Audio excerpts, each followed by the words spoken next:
मध्य प्रदेश के लिए युग परिवर्तनकारी इस कार्यक्रम में मेरे साथ मंच पर उपस्थित मध्य प्रदेश के मुख्यमंत्री डॉक्टर मोहन यादव जी, मोदी जी की मंत्रिपरिषद में मेरे साथी श्रीमान राम मोहन नायडू जी, उप मुख्यमंत्री मध्य प्रदेश श्री जगदीश देवड़ा जी,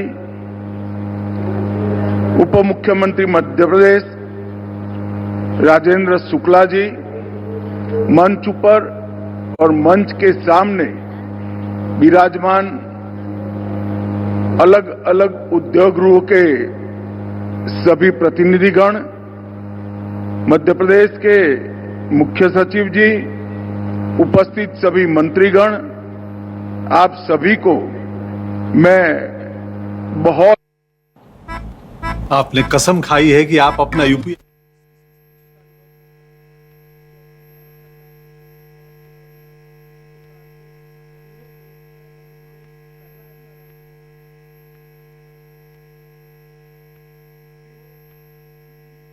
मंडल और मुख्य सचिव से लेकर पूरी प्रशासनिक टीम को मैं अभिनंदन देना चाहता हूं कि ये 2 दिन के अंदर 30,77,000 रुपये के एमओयू को जमीन पर उतारा है। यहां आने से पहले मैंने मुख्यमंत्री जी और मुख्य सचिव जी से बात करी, आगे की कार्य योजना के लिए थोड़ा जानकारी भी लिया और मुझे पूरा विश्वास है जिस प्रकार की कार्य योजना मध्य प्रदेश सरकार ने बनाई है, ये 30,77,000 करोड़ के एमओयू, इसमें से महत्तम एमओयू जमीन पर उतरेंगे। इतना ही नहीं, एक बड़ी इंडस्ट्री के साथ एंसिलरी इंडस्ट्रीज जो कई सारी आती हैं, जो इस एमओयू में समाहित नहीं है, उसको भी अच्छे तरीके से मध्य प्रदेश में स्थापित करने का काम मध्य प्रदेश प्रशासन करेगा, इसका मुझे विश्वास है।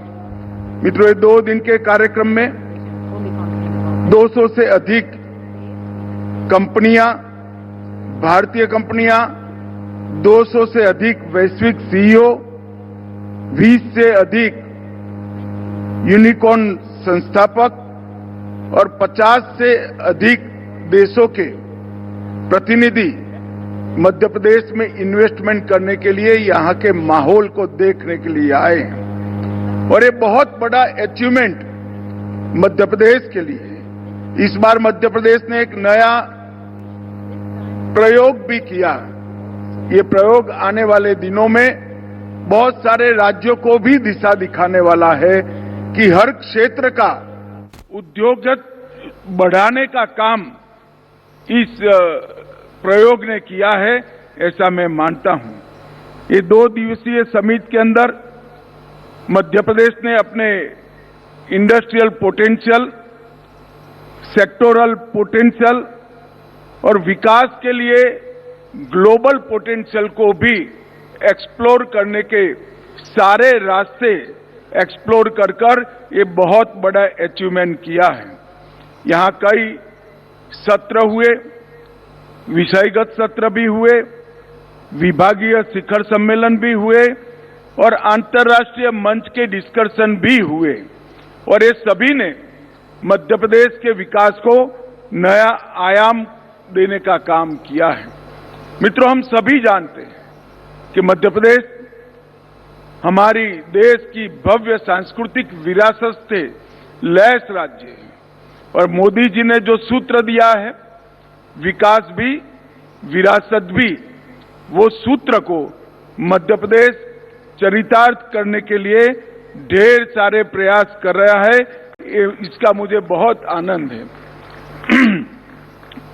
मित्रों, पूरे देश के परिदृश्य की बात करें तो 2047 तक मोदी जी ने देश के युवाओं के सामने, देश के 130 करोड़ की जनता के सामने एक पूर्ण विकसित राष्ट्र भारत को बनाने का संकल्प रखा है और 2027 तक दुनिया की तीसरी बड़ी अर्थव्यवस्था बनने का संकल्प भी रखा है।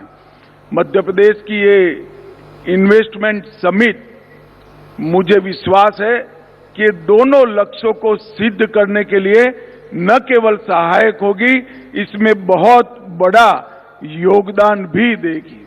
क्योंकि जो नई कल्पना है डेवलपमेंट की, वो कल्पना में कभी कोई एक सरकार देश का विकास नहीं कर सकती।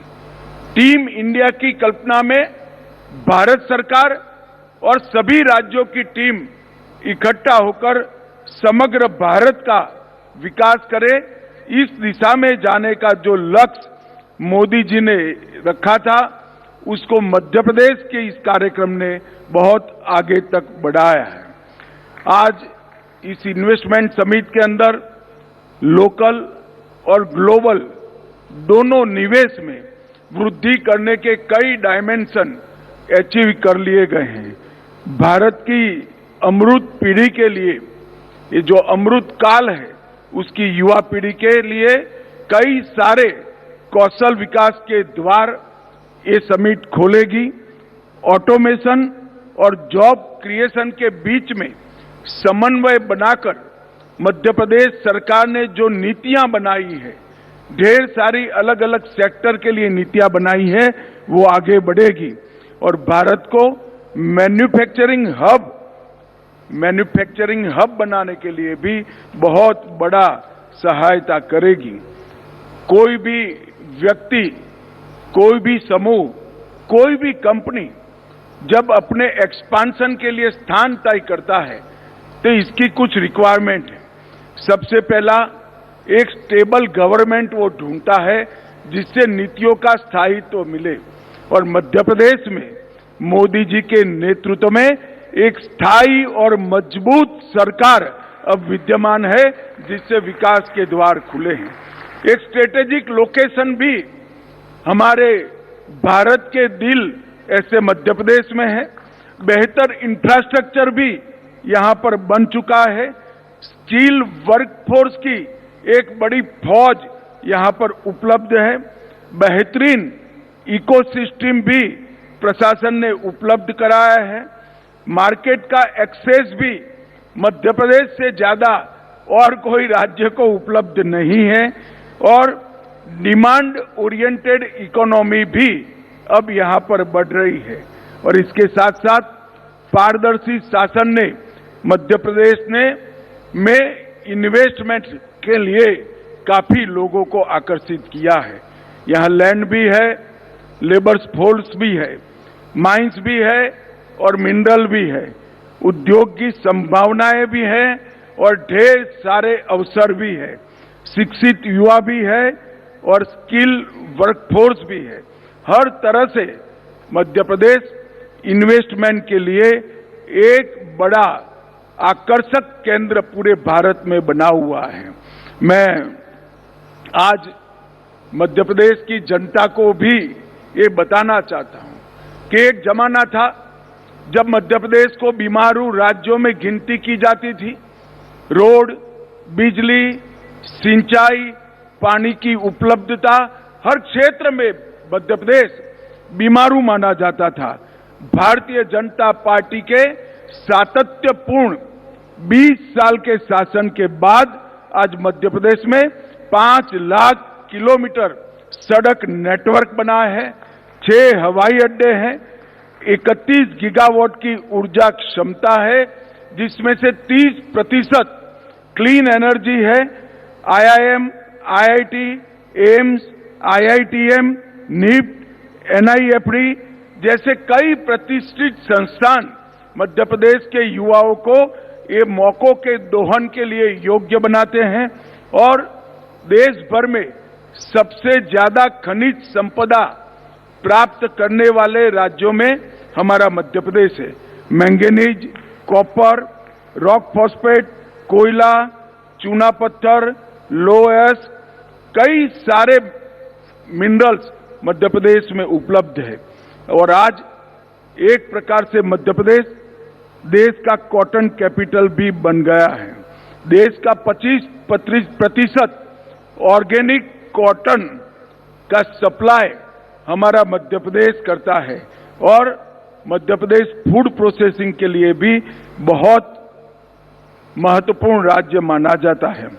राज्य सरकार ने 2025 के वर्ष को उद्योग वर्ष के रूप में बनाने का तय किया है और ईज ऑफ डूइंग बिजनेस के लिए जन विश्वास विधेयक पारित करने वाला मध्य प्रदेश देश में सबसे पहला राज्य बना है और मुझे विश्वास है कि सभी प्रयासों से मध्य प्रदेश पूरे भारत में टॉप अचीवर बनेगा। आने वाले दिनों में मध्य प्रदेश में जो पोटेंशियल है, एग्रीकल्चर पोटेंशियल, इंडस्ट्रियल पोटेंशियल, ये सारा 100% एक्सप्लोरेशन करने में टीम मध्य प्रदेश सफल होगी, इसका मुझे विश्वास है। मित्रों, मोदी जी के 10 साल के शासन में भारतीय अर्थव्यवस्था 10वें क्रमांक से छलांग लगाकर 5वें क्रमांक पर आई है और मुझे विश्वास है 2027 में हम विश्व की तीसरे नंबर की अर्थव्यवस्था बनकर आगे बढ़ेंगे। फॉरेक्स रिजर्व हमारा 2 गुना हुआ है, जीडीपी 2 गुना हो चुका है और प्रति व्यक्ति आय भी 10 साल में 2 गुना हुई है। मगर मैं बड़े विश्वास के साथ मध्य प्रदेश और देश के लोगों को बताना चाहता हूं कि ये 10 साल में हमने एक बहुत बड़ी बुलंद इमारत की नींव डालने का काम किया है। ये जो नींव डली है उस पर आने वाले 10 साल में भारत के विकास के कई नए आयाम गढ़े जाएंगे, क्योंकि इसके लिए ढेर सारे सुधार मोदी जी के नेतृत्व में हुए हैं। मैं इसमें से सिर्फ बैंकिंग की बात करना चाहता हूं। एक 10 साल के अंदर 54 करोड़ लोगों को एक प्रकार से बैंकिंग की नेट में लाने का काम किया। ये ऐसे लोग थे जिनको आजादी के 75 साल तक बैंक अकाउंट खोलने का सौभाग्य भी नहीं मिला था, आज वो सभी को बैंकिंग उपलब्ध कराने का काम नरेंद्र मोदी जी ने किया है। इंसॉल्वेंसी और बैंक्रप्सी कोड और एनपीए को 2.5% से नीचे पहुंचाना, जीएसटी का सफल इम्प्लीमेंटेशन, सिंगल विंडो क्लियरेंस और कई सारे इंफ्रास्ट्रक्चर के काम, एक प्रकार से देखें तो 10 साल में 60,000 किलोमीटर राजमार्ग की वृद्धि हुई है, 8 लाख किलोमीटर गांवों के रास्ते बने हैं, हवाई अड्डे 74 की जगह 157 हुए हैं, रेलवे के वृद्धिकरण में डबल वृद्धि हुई है और कार्गो हैंडलिंग में भी डबल वृद्धि हुई है।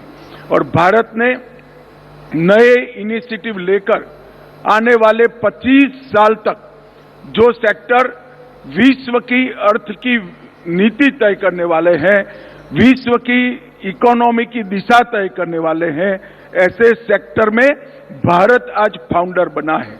चाहे एआई हो, ग्रीन हाइड्रोजन हो, ग्रीन एनर्जी हो, इलेक्ट्रिक व्हीकल हो या पुराने सेक्टर जहां हम पिछड़े हुए थे, सेमीकंडक्टर और डिफेंस और हेल्थ हो, हर जगह पे हमने गैप को समाप्त करने का काम किया है। और मित्रों, आज मध्य प्रदेश की ये इन्वेस्टमेंट समिट ने न केवल मध्य प्रदेश, भारत के भी विकास को गति देने का काम किया है और मैं आशा करता हूं कि मध्य प्रदेश आने वाले दिनों में भारत के प्रमुख उद्योग को प्रस्तापित करने वाले राज्यों में से बनेगा और मध्य प्रदेश का इकोनॉमिकल डेवलपमेंट भी दिन दूनी रात चौगुनी बढ़ेगा। जो लोग विश्वास कर मध्य प्रदेश में इन्वेस्ट करने के लिए आए हैं, मैं मध्य प्रदेश सरकार और भारत सरकार की ओर से उनको विश्वास दिलाना चाहता हूं कि यहां एक पारदर्शी आपको एडमिनिस्ट्रेशन भी मिलेगा, स्थायी नीतियां भी मिलेगी और 2 कदम आगे बढ़कर आपके सामने हाथ बढ़ाने वाला प्रशासन भी मिलेगा। आइए विश्वास के साथ मध्य प्रदेश में इन्वेस्ट करिए और मध्य प्रदेश को एक देश का प्रमुख राज्य बनाने में सहायता करे। अंत में सभी लोगों का बहुत मनपूर्वक धन्यवाद और अभिनंदन कर मेरी बात को समाप्त करता हूं। वंदे मातरम।